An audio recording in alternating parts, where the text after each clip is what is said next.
ഇപ്പം നമ്മൾ ചെയ്യുന്നത് ലോഗോ ഡിസൈനിങ് ആണ്. Logo designing. അപ്പം നിങ്ങൾ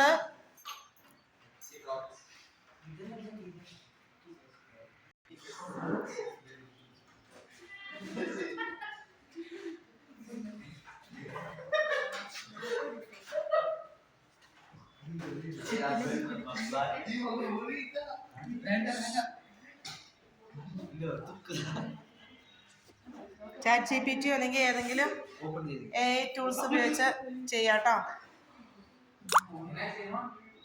ലോഗോ ഡിസൈൻ, ലോഗോ തരംഗിൻ്റെ ലോഗോ ഡിസൈൻ ചെയ്യാം.